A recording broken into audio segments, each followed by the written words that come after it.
Good to see all of you kids here. Some of us have started to grow old gracefully, but we're all aging gracefully, not growing older. I read something last week that said, as our bodies betray us, our soul starts to mature. Isn't that a comfort to some of you? It certainly is to me. We want to welcome Dr. Gary Behrman tonight. I've known Gary for many years. He's been involved in lots and lots of things. And he continues, I guess, if I were going to introduce him, it wouldn't be all of the jobs he's had, but all of the different age groups he's worked with. That he works with sisters, he works with lay people, he works with teenagers. He'll be back on November 20th to talk with the teens of our parish and their parents about suicide tendencies and signs. There will be other parents here with him, but he's worked with all age groups, and he's taught at St. Louis University for many years, taught at Lindenwood for a while, has extensive counseling background, has worked with a lot of teenagers with difficulties. So Gary comes with a lot of great insight about how all of us, even those of us who are 35, can age gracefully. And I know that you don't believe that for a minute. 78 and counting. Gary, welcome.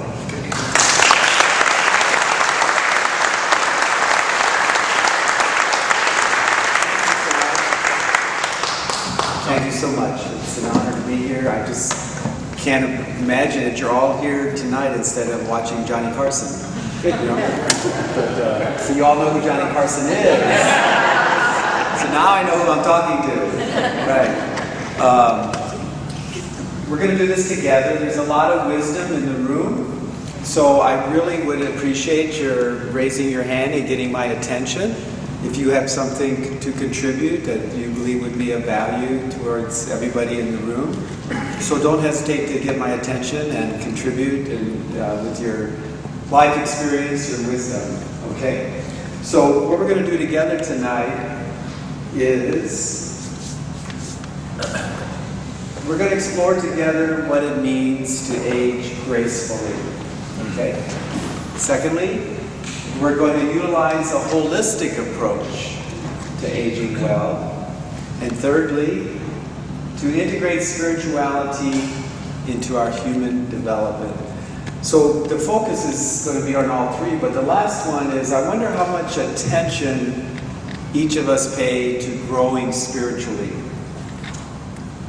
We listen to our doctor about our blood pressure medicine, our exercise, our diet, but do we pay attention to growing spiritually? So we're going to entertain that idea tonight, and we're going to talk about that. And I'm going to repeat myself.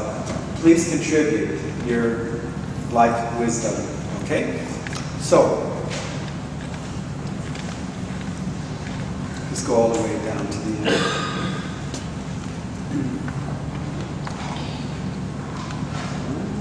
I like to start off with either music or poetry with all of my presentations.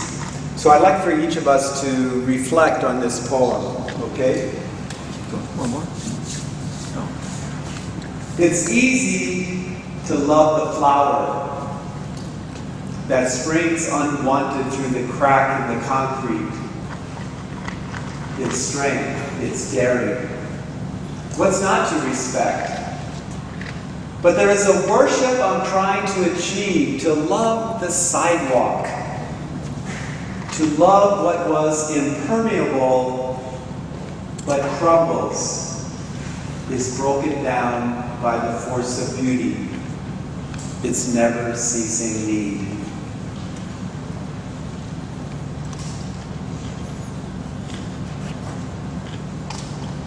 Who would like to share their, what does this poem say to you about aging? Who would like to get us started? Yes, thank Beauty you. in all concepts. I'm sorry. There's beauty in all concepts. There's beauty even in the cracks, Yes.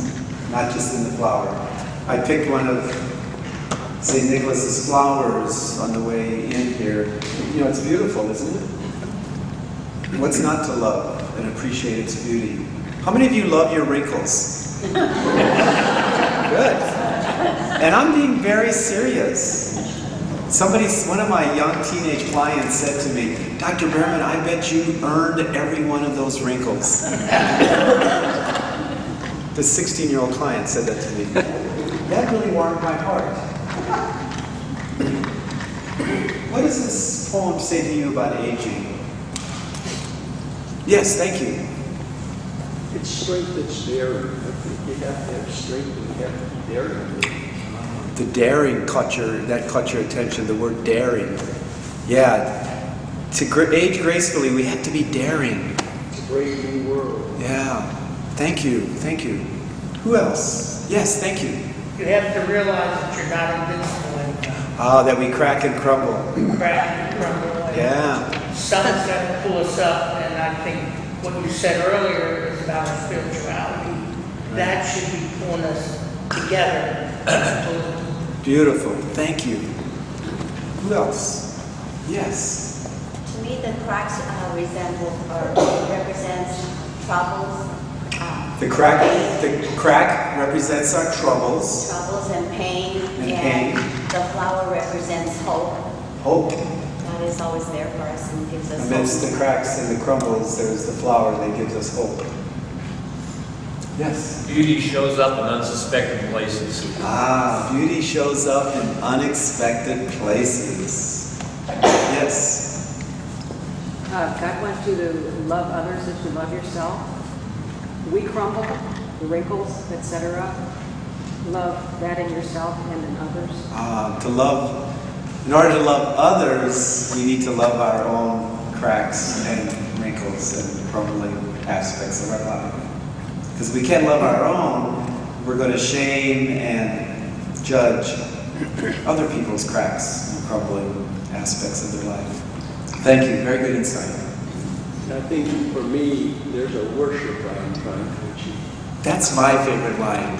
There's a worship I'm trying to achieve. To love aging. Don't worry about your age. Don't worry about it. No. And when my youngest daughter I was 80 years old, she wanted to have her birthday party, and I said, I don't want a birthday party. I said, I don't even think about my age. She doesn't think about her age because she's 95. Jesus is right. There's a lot of wisdom in that chair right there, yeah. So, aging gracefully is, there's a strength, a daring a worship that I'm trying to achieve. Can we love and embrace the aging process? Because the Pepsi commercials, it's all about preserve your youth, right? All the billion-dollar cosmetic industry, preserve your youth. Can we, for the next hour and a half, can we just say, what a gift it is to age, to grow old.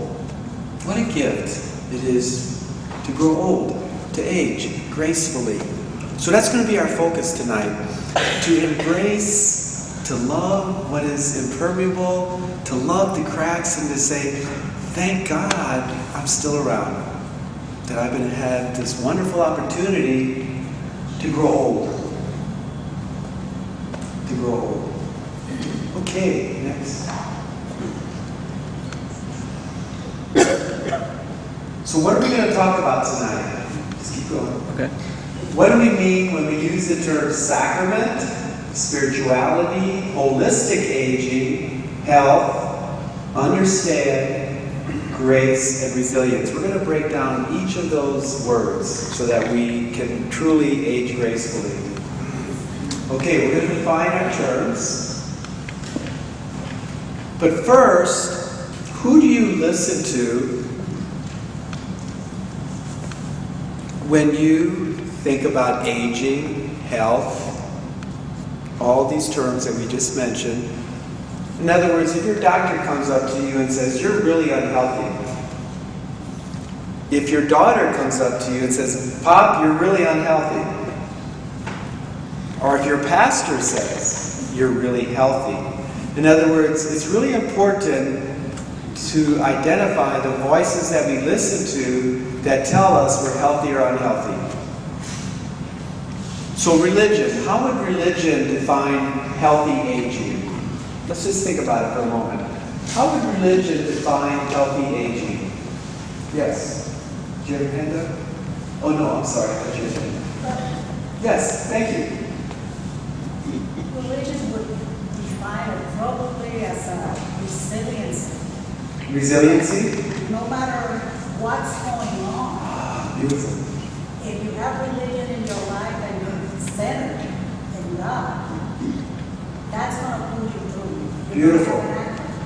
So she feels that religion would define healthy aging as someone who perseveres, who never loses trust in God, who always is hopeful in the future. That might be one definition of aging gracefully that religion would say to you. What about medicine? Your blood pressure's too high. When they talk about that, oh, your cholesterol, your blood pressure. Wouldn't they define health in a very different way than religion to determine if you're healthy or not? Your lab test came back. Your CT scan came back. So medicine has its own categories, its own ways of defining who's healthy and who isn't. By your blood pressure, your cholesterol, your ambulation, right? What about the law? Doesn't the law, the government have clear criteria for what? Disability. Disability, right? You qualify as unhealthy. Too unhealthy to work. So they have a strict criteria of what is healthy. Well, you should be able to continue working. You're 55 years old. Oh, you're 58, and we determine you're too unhealthy to work. So government and the law has a criteria of who's healthy and who isn't healthy. Science, what do they use as their measurement tool? The microscope. I have a good friend who's a pathologist. All day long he looks for unhealthy cells. Leukemia, cancer. That's his job, to see what cells are healthy and what cells are unhealthy. So the microscope is his instrument in measuring who's healthy and who's not healthy. Family.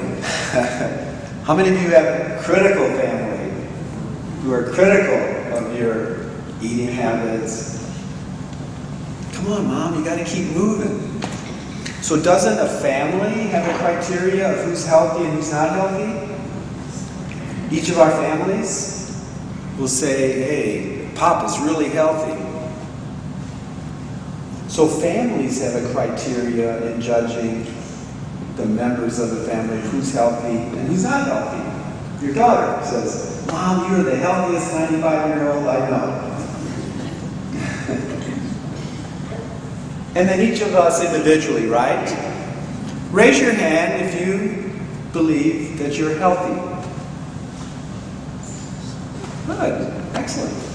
So each of us have our own internal criteria to say, I'm healthy, I'm not healthy, right? And it depends on what we're measuring and what we're looking at to see if we're healthy or not. Okay, next. Somebody was so mad at me one time. People get mad at me. You are one of the most unhealthy people I've ever met in my life. And I go, really? I said to myself real quickly, I wonder what criteria he's using to measure that I'm unhealthy, to make such a bold statement. I was like, wow, really? So, keep that in mind. How do you measure health? How does your family, how does your doctor, how does your religion, your church, how does your physician, how does the government measure health? A sacrament, we as Catholics believe, is a ritual that binds us together. Binds us, connects us to what?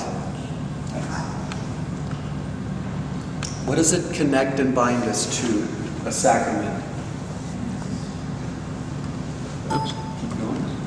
Whoops, Ooh, now what? I lost it.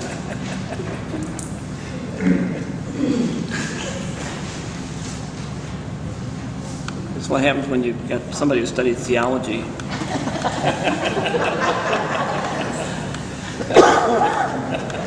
So, spirituality is integral to sacramental life because spirituality is what connects us to self, others, and God.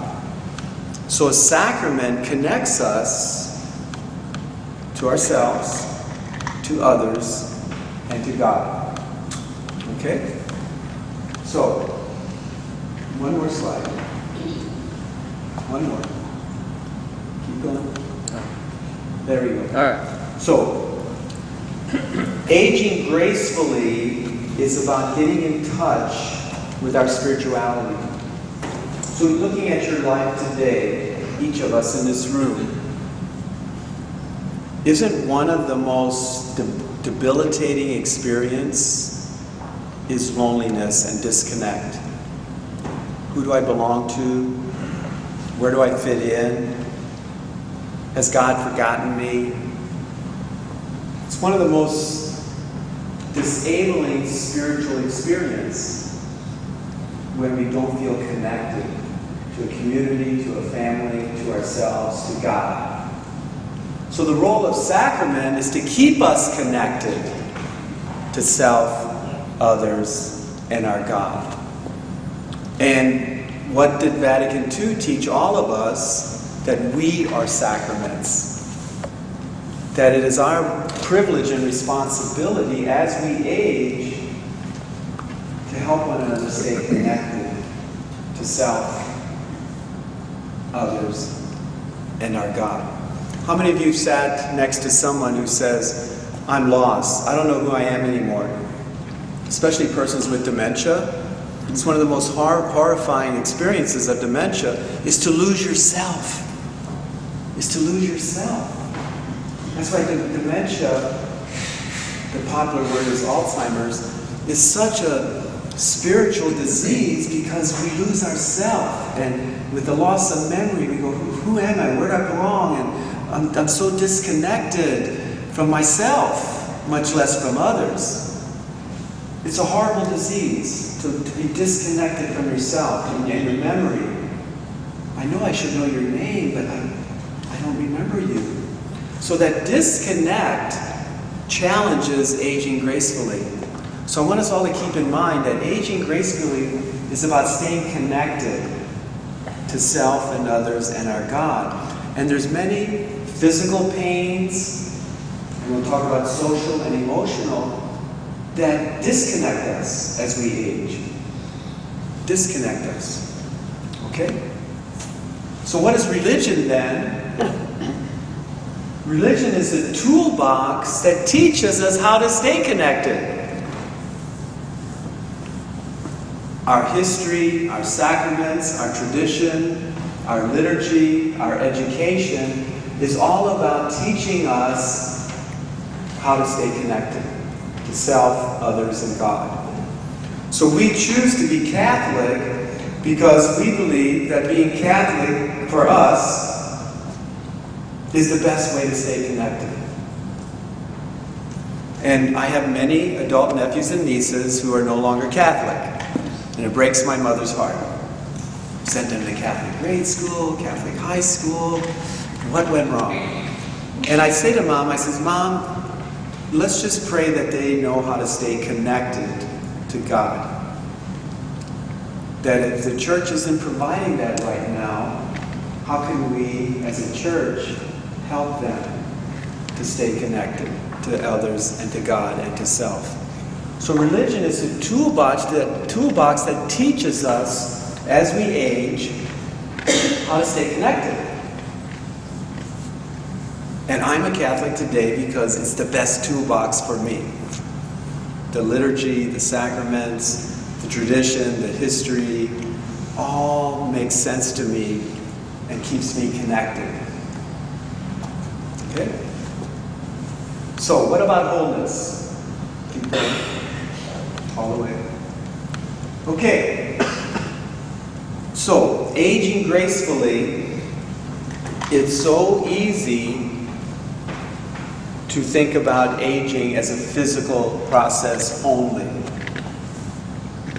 Because our bodies remind us, don't they? When I sit for 55 minutes with a client in my chair, and I stand up and everything starts cracking and creaking, it never used to do that. Another sign is, how many of you do this? And I catch myself doing it. When I get out of the car, I grunt. How many of you do that? Does anybody else do that? I go, oh my God, I never used to do that. You know? Ooh. So our bodies is constantly reminding us that aging is a physical process. And it distracts us from a holistic approach to aging. That it's also about our emotional life, our social life, and our spiritual life. That aging is not just a physical process. How many of you are easier, and husbands and wives, speak up for your partner, how many of you are easier to live with now than you were 30 years ago? Raise your hand. Nobody? Come on. Raise his hand. I can honestly say humbly, I cannot remember the last time I lost my temper. Oh, I used to have a terrible temper. Terrible. So I have grown emotionally. Things don't get me that worked up anymore. Anybody else identify with that? Grandparents make the best parents, right? Don't they? How many of you are better at grandparenting than you were at parenting? Raise your hand. So you did grow. So we do grow, don't we? Other than physically. We grow emotionally, socially, and spiritually. Or we can thwart that growth. And we can become grumpy old men and women. So holistic aging is, and our bodies are constantly giving us a reminder that we're aging, but we also need to pay attention to the emotional, the social, and the spiritual. Okay? So what is the definition of health? The overall optimal functioning of a person according to that person's capacity at a particular moment in time. I'm going to tell you a true story. My first social work job was on the BMT unit. Now, I was an orderly in high school at a nursing home, and I knew what a BM was. Anybody else know what a BM is? So when they offered me the job at the BMT unit, I go, bowel movement? And they go, no, bone marrow transplant for persons with leukemia, lymphoma, and melanoma. There was a young lady there in her late 30s. And she had 4 children in middle school and elementary school who had end-stage leukemia. And she pulled me into her room one night, her hospital room, and says, Gary, would you be here tomorrow when my husband comes to visit? Because I have to tell him that I'm not going to leave the hospital alive. I know that. But I don't want him to feel like I'm giving up, because God knows I want to see my children into adulthood. But I don't want to give the impression that I'm giving up. But I know I'm not going to leave the hospital alive. So I've written 8 letters, 2 for each child, on their high school graduation day and their wedding day. And I want him to go out and buy 8 gifts to give to each of my children on their high school graduation and wedding. Because I want to be connected to those days with these children that I love. I don't want to be a disconnect, forgotten. So it was one of the most sacramental moments in my life when Dad, her husband, came into the room the next day and she said that to him, and it was like someone hit him in his stomach. Honey, you can't leave me with these 4 kids. But I am going to. And I want you to do this. Would you shop? I got the gifts and the notes. And together they wrapped them. I still cry whenever I tell this story. And the father took those gifts home, and she died 2 weeks later. Fast forward 25, 30 years, just recently, maybe 5 years ago, 8 years ago, I'm in a restaurant in St. Louis, and the waiter bends over and looks at me and he says, "Are you Gary Behrman?" I go, "Yeah." "You were the social worker for my mom. And you helped her to die healthy." Those weren't his exact words, but that's what he said to me. Before she died, I pulled up a chair next to her bed. She was still very coherent. And I said to her, "You are the healthiest person I've met in years." She goes, "Nobody has said to me since I've been diagnosed with cancer, nobody has said to me that I'm healthy." I said, "Oh my God, emotionally, you are so hopeful, you want what's best for your kids, you love them so much, and socially, the number of visitors you get, the cards you get, you're so connected to so many people, and spiritually, you warm my heart, you inspire me, I'll never forget you." She says, "Nobody has called me healthy for so long because my body is dying. My body is unhealthy." So to be healthy is to function at our best according to our capacity at that moment in time. So someone in a wheelchair, someone with epilepsy, someone with cerebral palsy, someone with major depression. If we take a holistic, spiritual approach to aging gracefully, we can say, "You are so healthy. But I got depression. How can I be healthy? But I've got cerebral palsy. I've got dementia. I've got cancer. If we only look at one aspect of the person's life, all of us could be unhealthy. All of us. So aging gracefully is about a holistic approach to staying connected to God. So a non-binary approach. Who's healthy? Who's not healthy? Who's spiritual? Who's not spiritual? Who's old? Who's young? I was teaching 8th graders this last spring. And we were doing some things about identity. Who do you identify as an American, as an immigrant, as a basketball player, as a math expert? I said, who do you identify as? And then I said to the 8th grader, I said, who do you see when you see me, my identity? An old grandpa. And it just hit me like a bucket of coal. I said, oh my God, I'm now seen as old. I don't know if the checkout ladies at Schnucks do it to tease me or what, but I love it when they say, hey young man, what are you cooking tonight for supper?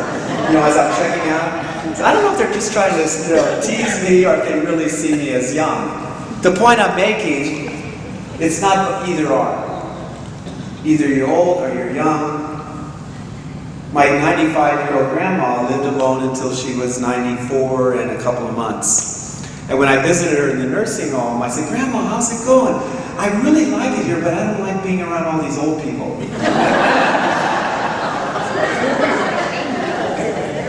She never saw herself as old. She never saw herself as old. What? I thought somebody said something. So, don't think of aging gracefully as either or. Either I'm aging gracefully or I'm not. Either I'm healthy or I'm not. Life is dusk and dawn. Did you ever argue with somebody when the sun is coming up? Hey, it's still nighttime. I can see the stars. No, it's daytime. I can see the rays of the sun coming up. It's nighttime. It's daytime. No, it's dawn. You're both right. You're both correct.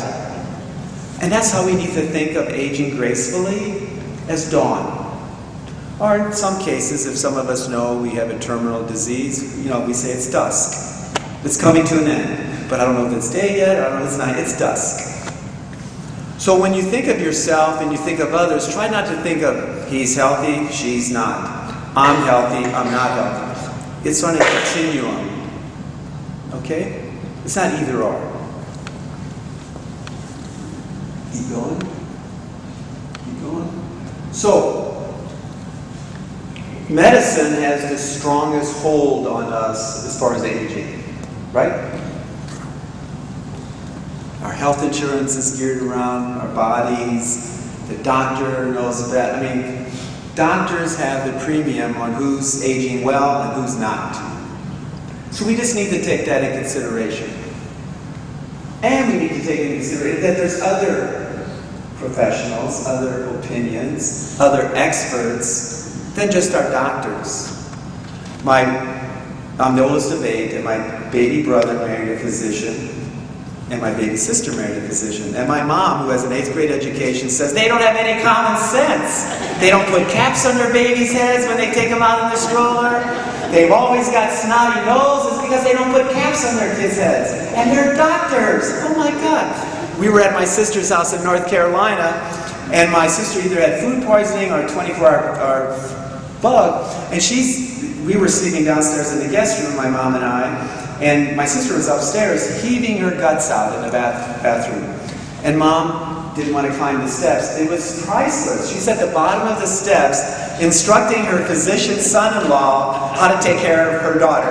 Now put a cold, wet washcloth on her forehead, hold her stomach in, and make sure you get her plenty of water so she doesn't dehydrate. And I thought, oh my God, what a priceless moment, this woman with an 8th grade education telling the doctor's son-in-law how to take care of a flu case or whatever. And she was serious. She knew more than the doctor. So, dominant Western perception of aging is based upon our physical health. And that's the first thing we tend to measure. And I'm challenging us tonight to think differently. Tendency to measure healthy aging only from our bodies. And we can get so caught up in growing physically old that we miss the other 3 dimensions of our life. So what is aging? Real quickly, I'm going to go through this. One more sweep. Science, our cells are designed to die. You all know that, right? So there's a hyperstimulation of certain signaling pathways that drives the aging process, and it's called sentience. Have you ever heard that big word, sentience? You can impress your physician at your next checkup. Hey doc, how is my sentience going? In other words, the cells are designed to die. Now, through nutrition, exercise, sunlight, we can slow them down from dying, but they're designed to die. We're designed to be mortal. We're designed to grow old. Next. So sentience is the process by which cells irreversibly stop dividing and enter a state of arrest, undergoing cell death. Next. Sentience can be induced by unrepaired DNA damage or other stressors. Next. So, how are we going to understand the aging process? To fully grasp what it means to age gracefully. I love the definition in Webster Dictionary of understanding. To grasp the idea of, to really sit down tonight before you go to bed and grasp the idea of a holistic approach to aging. Oh, I get it. It's not just about my body. Oh my God, I get it. To stand in the midst of, to have reason to believe, to have clarity. So can we leave tonight with a new or a reinforced clarity of what it means to age gracefully? To age gracefully. So, we're going to understand aging holistically. Do we age only physically? What about the biological process, the psychological process, the social process, the spiritual process? We already mentioned that one of the most scary, I'll use that word scary, is loneliness as we age, especially widowhood, especially if all of our adult children live in a different state, all of our friends start dying at age 75, 80, 85. So we look at our relationships, we look at our emotions, we look at our meaning and purpose in life, and we look at our bodies. I've gained some expertise in suicide prevention.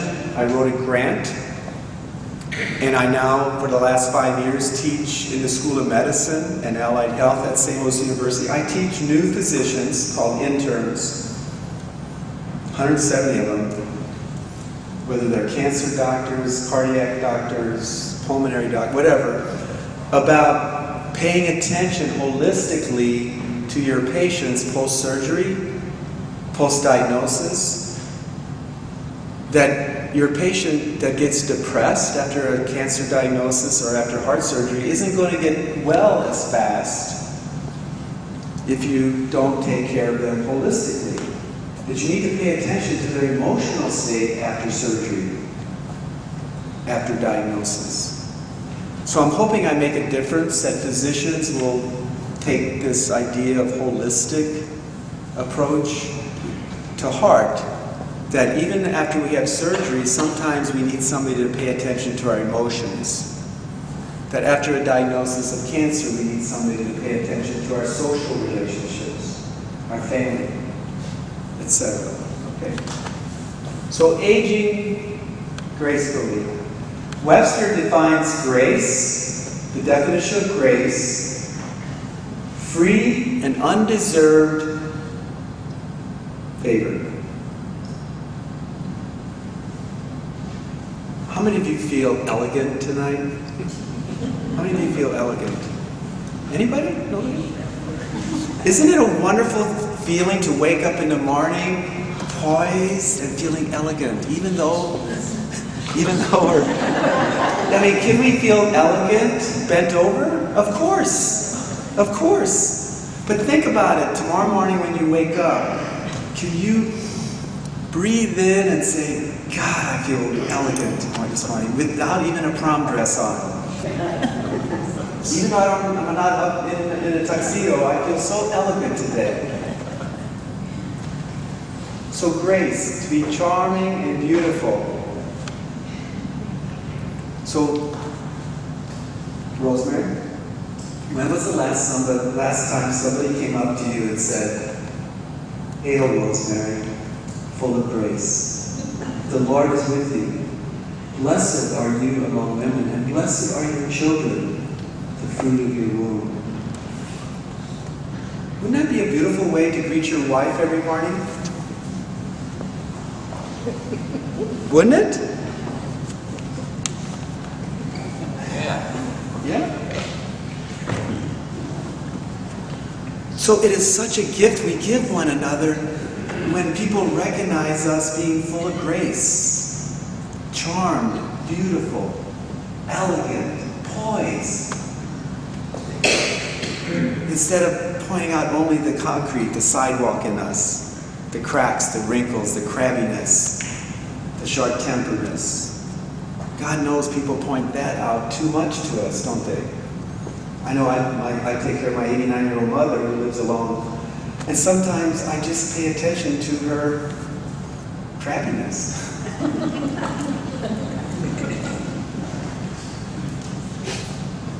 I pay attention to the cracks that crumble beneath our feet instead of the flower that emerges through those cracks. So an attitude of gratitude that we're allowed, permitted, graced to be on this planet this long. So, keep going. So, aging is a verb, not a noun. The word old is a verb. We think of it as a noun. Aging is a relationship, a process, a becoming. It's a verb.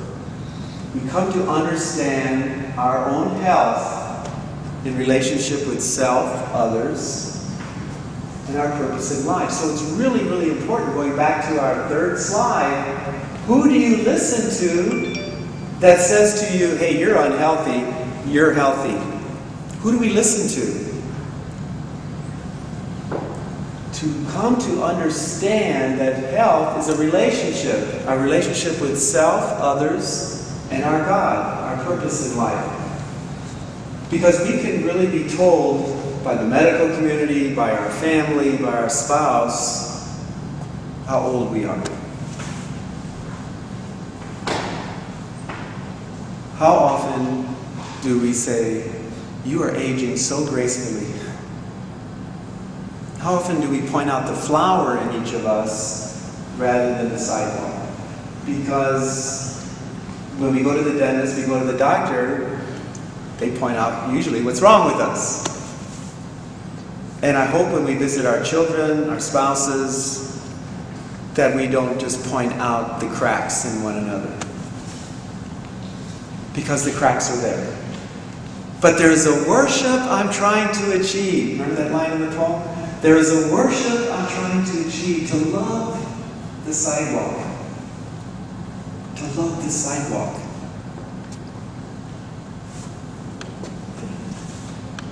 So what is resilience? The ability to withstand change. One of the first questions I ask my clients, I have a private counseling practice in Kirkwood. I see about 20, 25 people a week. Plus I teach, do seminars like this. Tomorrow I'm doing a 4-hour seminar on suicide prevention. I always ask my clients, how much change is going on in your life? Because I can tell you how much stress you're under by how much change you're going through. And is there any stage in life other than age 1 through 5 and 75 to 80 when there's so much change going on? So much change in those 7th and 8th decades, right? Lots of change. I don't know whether you change or not. You just live. You just keep living. Beautiful. So I ask my clients, how much change is going on in your life? So when I crossed the Poplar Street Bridge today at 4:30, there was a lot of change. I mean, it was stressful. When I go back home, it's not going to be as stressful driving back, right? Because there's less change. So I tell my clients that one of the secrets to aging gracefully is to manage change. How much change is good for you, good for you, good for you? Now, I'm the oldest of 8. And I was multitasking before I went to school. Gary, you're in charge until I get home. Hang the diapers, start the dishes, peel the potatoes. I can multitask in an unbelievable way. Now, my middle child, my sister, she's had the same desk job her whole career. That would drive me crazy. But she loves it and she excels because she knows exactly what's going to happen every day.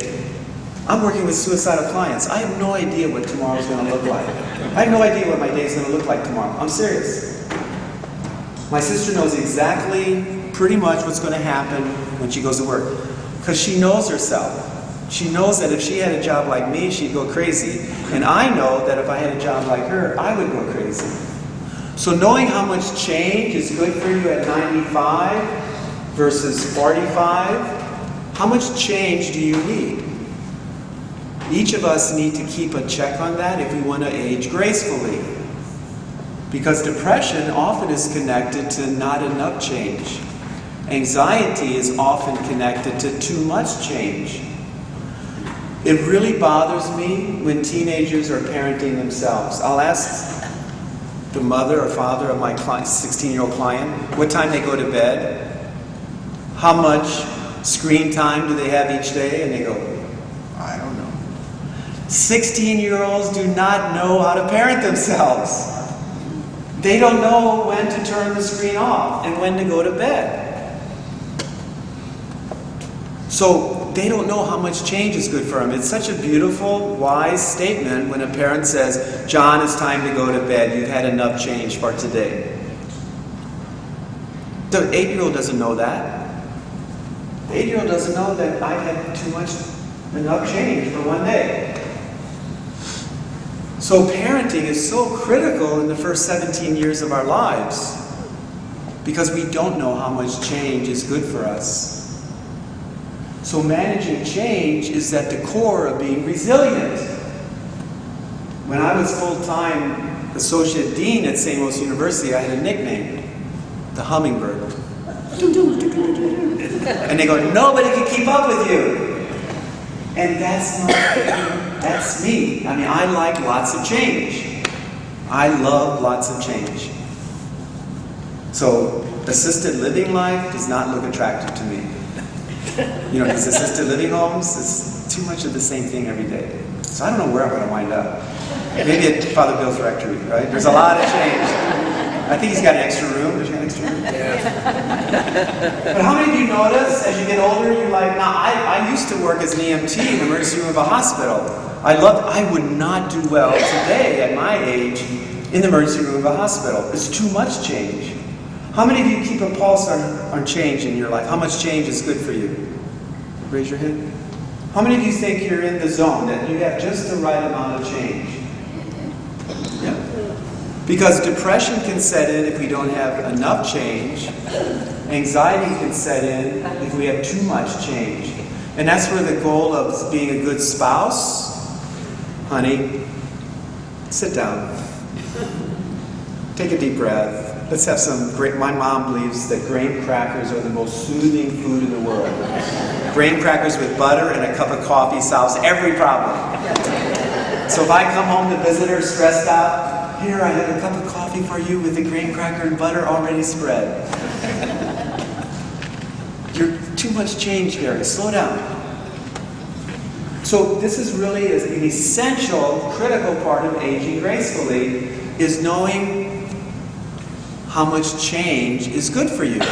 And it's often good to get feedback from people who love us. Mom, you're sitting around too much. You're getting depressed. Open the shades. We're going to go for a drive today. Oh, I'd sooner sit in my recliner. Get out of the recliner. We're going to go for a drive. And at the end of the day, oh, I feel so much better. So knowing how much change is good for you is critical. And only you know, and people who love you know, how much change is good.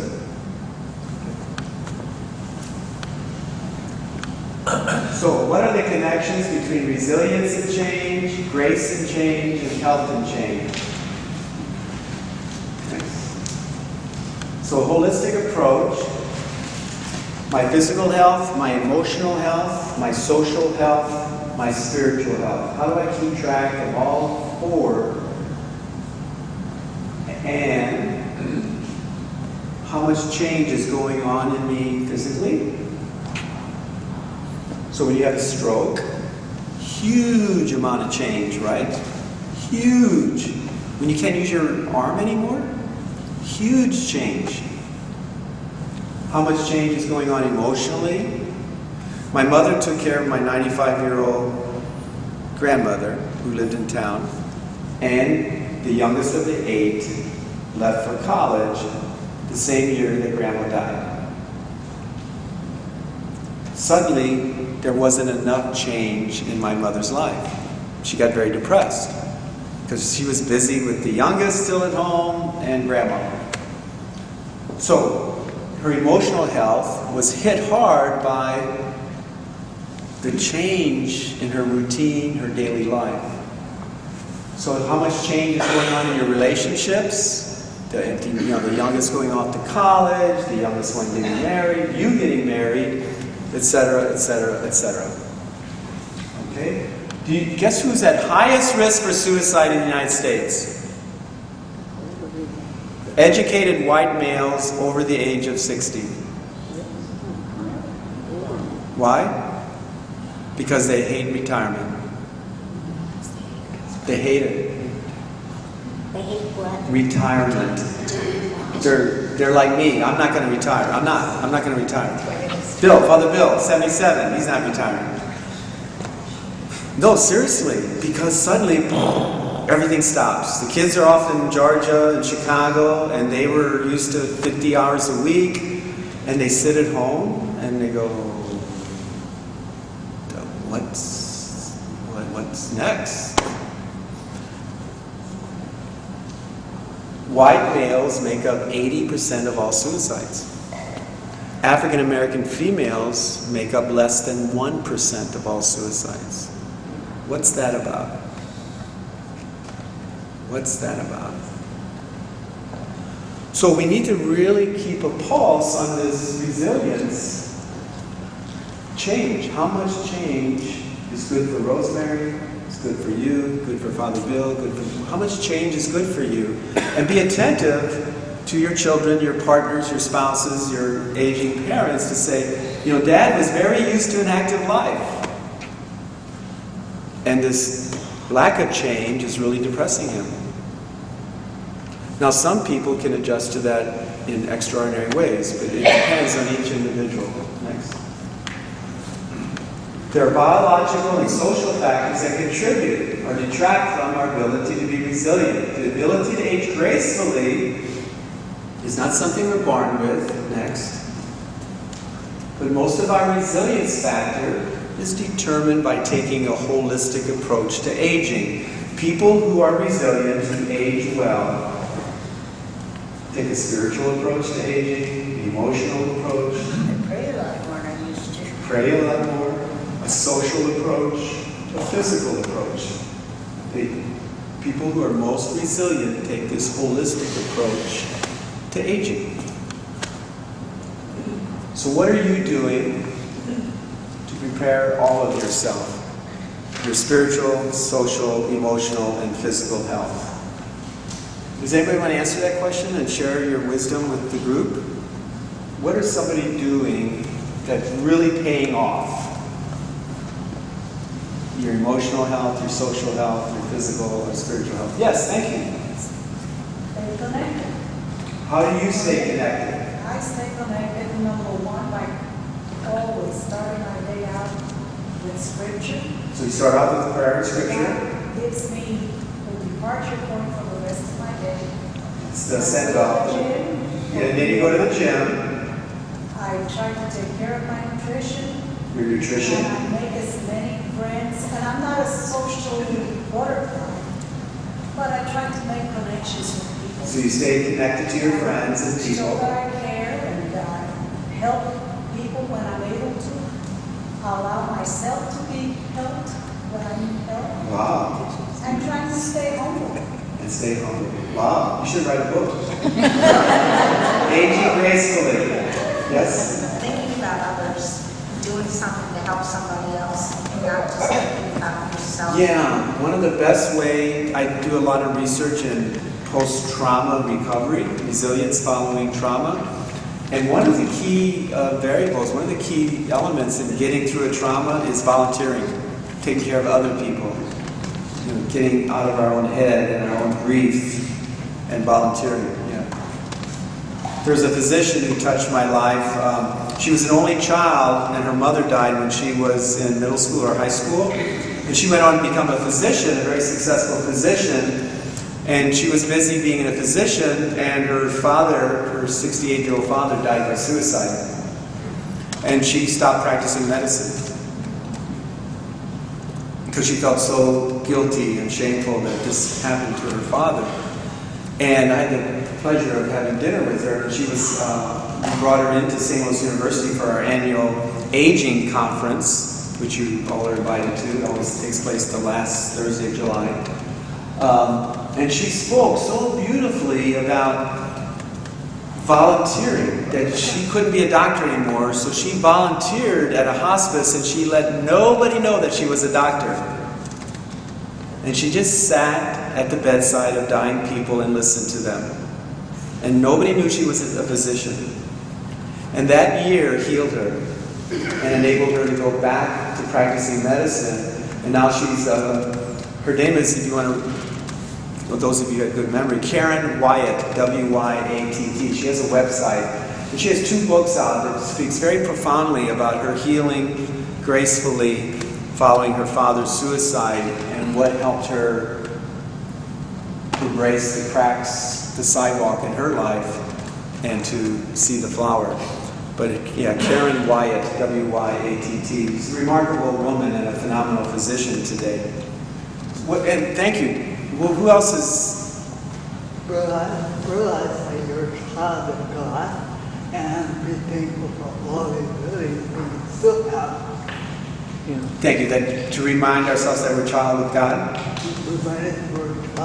we're children of God and to be thankful for all the And an attitude of gratitude was on one of our previous slides. Be thankful for all the abilities we still Yeah, have. and focus on our abilities rather than our disabilities. My mom was a phenomenal quilter, seamstress, baker, cook, and she had severe macular degeneration. And this is where I get aggravated with her. Every day she reminds me that she can't see anymore. Oh, I wish I had my eyesight back. I wish I had my eyesight back. So there is the chance that we focus on our disability rather than our abilities. Right. That's a slide coming up. I'm a little bit ahead of us. Yes, thank you. I think when we keep learning to challenge ourselves intellectually, either a new skill or... That you're never too old to learn. Any of you attend SWIC classes? Anybody here go to SWIC? Because they offer a lot of senior citizen classes that are discounted for free. Anybody else? How do you keep... Yes? I have found it very helpful to not get ahead of myself, but to take this day and live this day as best I can, and then see what comes tomorrow. Beautiful. Once again, my favorite person, my 95-year-old grandma, I said to her one day, very seriously, I says, Grandma, you're such a resilient woman. You know, you keep bouncing back, and you're so beautiful, and you're so kind. And I said, do you have any regrets in life? You know, she was a farm girl with 4 years of education, schoolhouse education, lived on a farm, raised 9 kids, 36 grandkids, never traveled. I think going to St. Louis to visit me was about as far as she got from Clinton County. And I said, Grandma, do you have any regrets? She goes, yeah. She thought about it. Yeah, I have one big regret in life. If I could live my whole life over again, I would change this. I go, what is that? Those damn chickens. She says, for a nickel a dozen, Gary, a nickel. We cleaned the chicken house. We gathered the eggs. We cleaned the eggs. We sorted the eggs. We crated the eggs. We peddled the eggs. For a nickel a dozen. I could have been napping, quilting, playing cards. And so if I had my life to live over, no chickens. Dairy cows are fine, but no chickens. And then she went on to say, and I say this prayer every morning, Lord, help me today to live so gracefully that I won't recreate any regrets, and I'll only create beautiful memories. And that guides my day. Am I going to do something today that I'll regret, or am I going to do something today that will be a beautiful memory? Okay. So next. What if we measured health in terms of our spirituality and our relationships? So I never use the term frail. How could Rosemary be frail? There's nothing frail about you. So that's so demeaning. Oh, she was a frail old lady. No, she spit nails, you know? She was strong. So if we only look at a 95-year-old person's body, we might be able to get by with saying frail. But if we look at their spirit, their emotions, their relationships, they're anything but frail. Okay. So it's all about our connections, noun to verb. It's all about our relationships. We come to understand our spirituality in relationship with one another, our environment, nature, our friendships.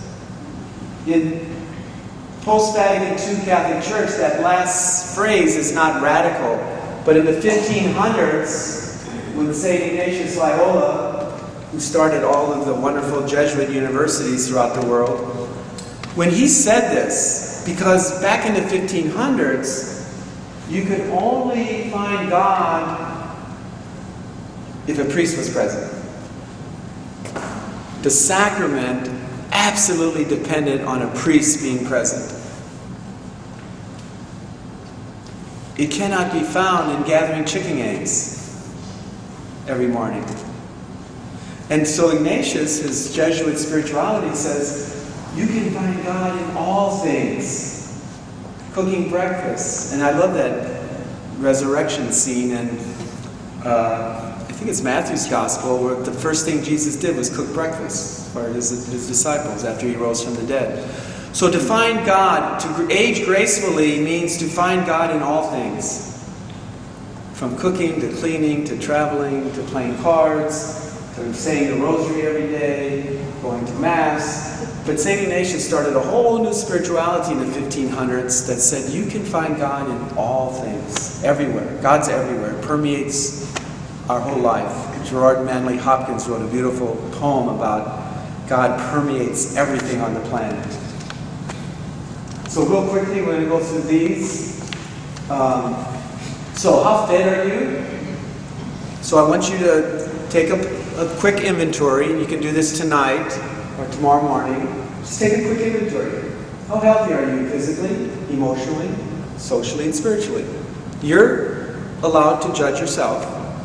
And if someone who loves you, I would ask them to judge you also. Hey, Georgianne, do you think I'm emotionally healthy? Where could I grow? What about my social relationships? Well, you're really hard on your brother.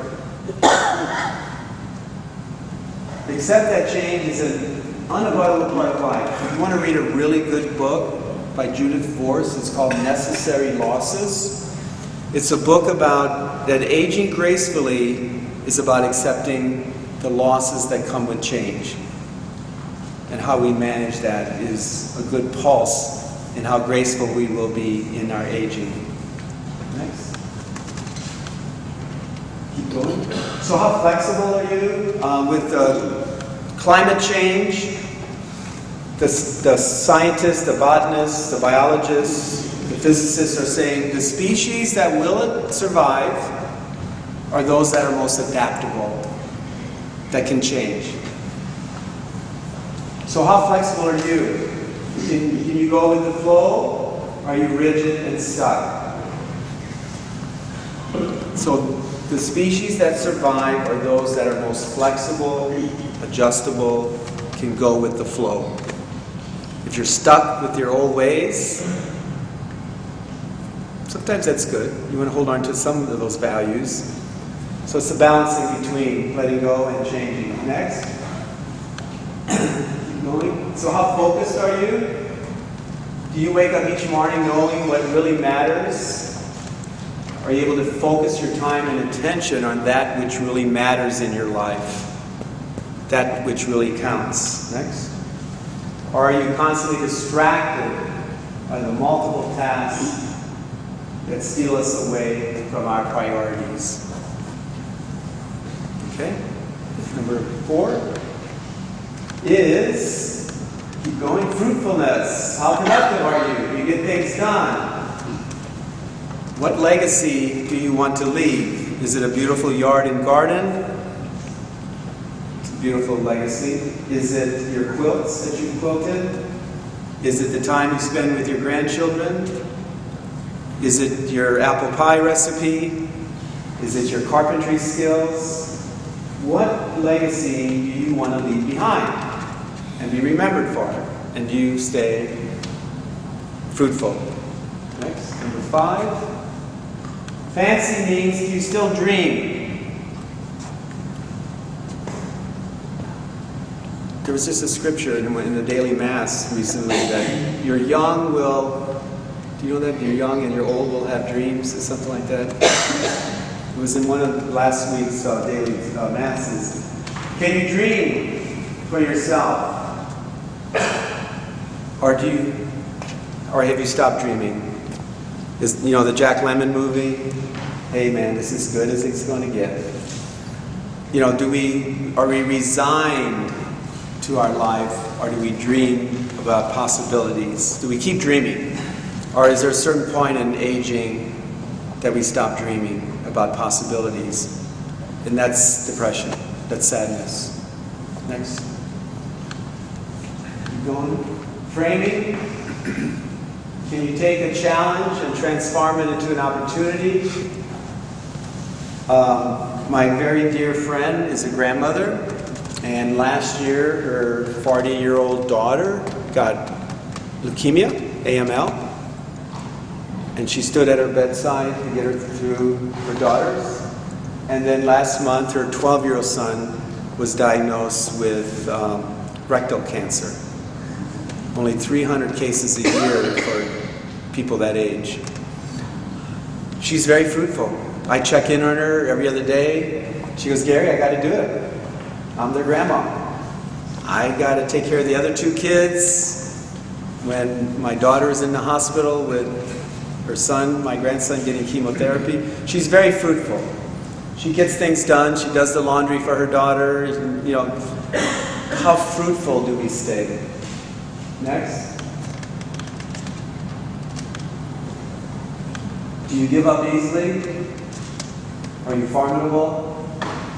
I'm going to tell you about Plan B. I really, really, really encourage you all to go to this website. Just Google Plan B. My very dear friend who I had lunch with yesterday in Tower Grove Park, we packed some sandwiches, took my dog for a walk, and we had a beautiful picnic lunch under the big tree. He has 3 sons. The youngest died of bone cancer a year ago, May. And 2 years ago, upon diagnosis, he was determined that his son would reach adulthood, that he would lick this cancer. And like the story I told you earlier, his 18-year-old son said, Dad, sit down. All I want to do is graduate from high school. Plan A is not going to work. We need to go to option B. So my friend Ron quit his job and had 6 glorious months with his son. And he gave the eulogy at his son's funeral. And he talked about how his son taught him to let go of how life is supposed to be and work with what life is. And he says, I'll never trade those 6 months in for 6 decades. I would have loved to have had my son for 6 decades, but I had him for 6 months. His son graduated from Edwardsville High School. 2 of his classmates walked him across stage with bone cancer. He got his diploma. He was one of the valedictorians. Put him in a wheelchair. Before they got to the car, he says, Dad, take me to the hospital. Remember, Dad, I said all I want to do is graduate from high school? He died at 8 o'clock in the morning. And his dad stood there at the pulpit at St. Paul's Church in Highland and gave the most inspiring eulogy about those 6 months with his son. So letting go, being formidable. Can you get through the tough times? Next. Okay, we're winding things up. So aging holistically is about physical, emotional, social. Next. Biological. I don't use the word exercise anymore. All of the research says move. Our bodies are designed to move. So I have this big elastic band. Have you seen them in physical therapy? When I'm watching TV? Because I don't belong to a gym. But I use those elastic bands every morning. I do some stretches and push-ups at my bedside, and my puppy thinks it's playtime, and so I'm trying to do a push-up, and she's trying to play with me. But move, move, move, move. It's that simple, folks. All it takes is a pair of tennis shoes. But our bodies get healthy, oxygenated blood to our organs when we move. If we're too sedentary, there's not healthy oxygen going to the organs, and thus the organs start deteriorating. Next. Psychological. How's your emotional intelligence, your EQ? Are you aware of your triggers? How do you enhance your emotional intelligence? Research says that our emotional intelligence is responsible for almost 60% of how much we enjoy life. I've made it my focus. I think last decade my focus was on my social. I used to run marathons. So it was physical, then it was social. Now that I'm, getting close to 70, I want to be more emotionally healthy. I don't want to be crabby. I don't want to fly off the handle. So I'm really doing things. I'm researching, reading, but how to grow emotionally. That's sort of my focus right now, because I think I have a lot of growth opportunities in that area. Next. Social. How are your relationships? I really encourage you, I do this. Who's the first person you think of when you wake up in the morning? Text or call them. I do it quite often, and it's amazing how the person on the other line says, "Oh my God, I'm so glad you were thinking of me this morning." Is there somebody you need to say you're sorry? I'm sorry. Please forgive me. Or are you convinced that you were right and they were wrong? Is there a loose thread in your life? Do you need to pick up the phone? Do you need to get in your car? What needs your attention? Is it an estranged sibling, neighbor? It really, really makes a difference in how emotionally healthy you are. I've had some loose threads in my life, and I can't tell you what a load off of my back it is when I knock on the door and say, "Hey, I'm sorry. I don't want to hold this grudge any longer." It makes a huge difference in our emotional health. Next. And our social health. Strive for purpose and meaning. What brings joy? What is most meaningful to you? I bake pies. And my siblings, except my oldest sister, she bakes pies. She says, "You can go to Sam's and get a pie for $3.99. Why are you bothering baking?" Because I love doing it. There's a pediatrician who refers 2 or 3 of her patients to me every week. High schoolers with anxiety. And what do you get a doctor who has everything? The drug reps drop off, fruit basket. So I picked my last batch of blackberries, and I make my own crust. So I made a blackberry pie, and I got the rhubarb out of the freezer, and I made a rhubarb custard pie, because she never had a rhubarb custard pie before. I said, "Well, you haven't been to Clinton County if you've never had a rhubarb custard pie." So I walked into her office with a blueberry and rhubarb pie, and it brings joy to me. Sure, I could have went to Sam's and got pies for $3.99, but that's not what it's about. That's not what it's about. So do what brings joy to you. Do what brings joy to you. I don't care if it's more expensive or less expensive. Right, Rosemary? That's right. If it brings joy to you, don't think about the price tag. We all need a little joy in our life. Because it is joyful when you pull that beautiful pie out of the oven, you go, "God, I created this." Next. So avoid looking only what is wrong with life. I want you to read this. strengths-based definition. All people must be seen in light of their capacities, talents, competencies, possibilities, vision, values, and hope, however dashed and distorted these may have become through circumstance, oppression, or trauma. Don't take rage attacks personally. People are dumping their pain on you. It's not about you. It's about the pain they carry with them constantly, and you become an easy target. Don't rage back at them. Don't. See that there's a capacity in that person. I think that's the story of Jesus with the guy that was raging, and then he puts the spirit into the pigs, and the pigs go over the cliff. I think that's what that story is all about. This guy was raging at Jesus, and he said, no. He didn't rage back. That's a really hard lesson for me to practice, but I know when I do practice it, when somebody rages at me, I take a deep breath. It's going to be okay. It's going to be okay. But raging right back, it never ends up good.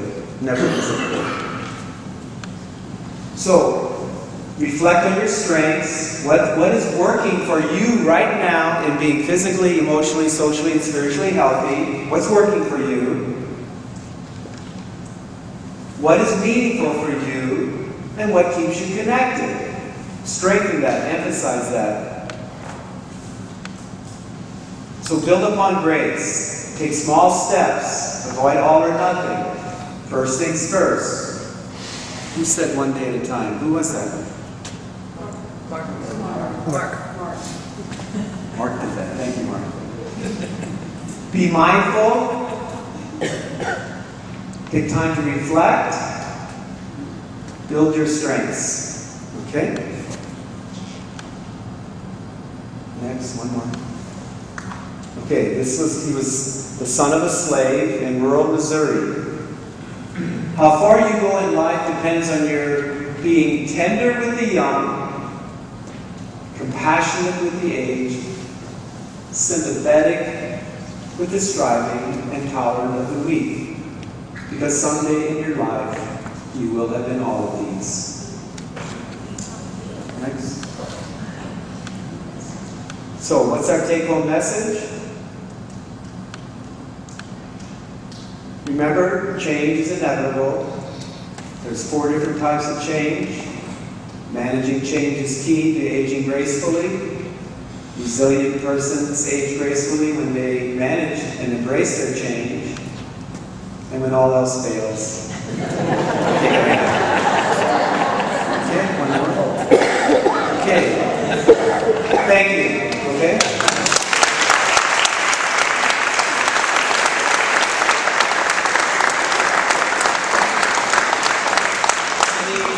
Questions or comments? I will be hanging around for a while.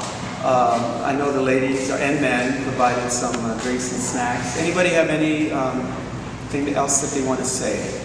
I don't need to have the last word. I'm not the only expert in this room. Somebody wants the final word. There you go, right there. Every morning when I wake up, first thing I say is, thank you, God, for another day. Amen. Okay? Amen. One more? At the end of that day, we have a gratitude journal. A gratitude journal. Wonderful. And you write down everything you're grateful for that day? If you're able, depends on what time you get to that. And I just heard that recently, and I thought it was really a beautiful idea to give you a moment to reflect on your day and to pull out It's a great idea. positive things. Who? Oh, good. Thank you. I'd like that George Carlin saying on a card or something, you know. I think that would be really cool to have that, we can have it in the room or something. To be reminded of that every day. Yes, thank you. When I stopped looking only for what was wrong in life, I found everything that was right in life. When he stopped looking for what was wrong in his life, he began seeing everything that was right in his life. Beautiful.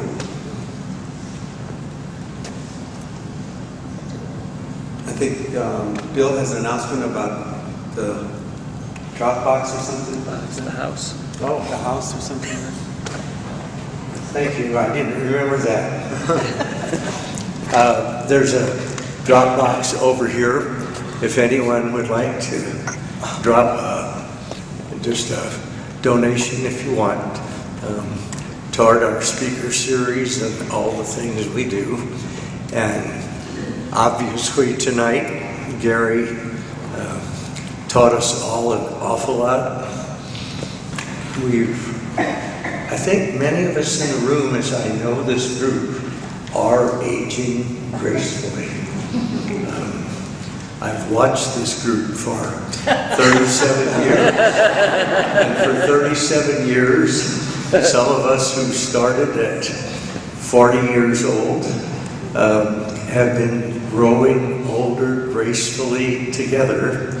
And I think partly it's because we're a community and we cherish each other and stay connected. So Gary, thanks so much for coming tonight.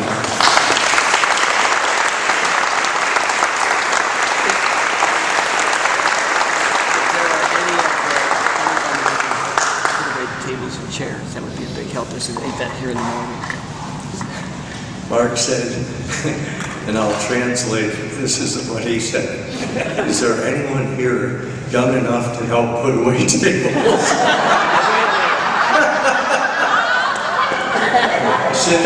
since the preschoolers are here tomorrow morning, and they don't even know they're growing older gracefully. But, if you're young enough, help us put some tables and chairs away. Thanks. And thanks again for coming.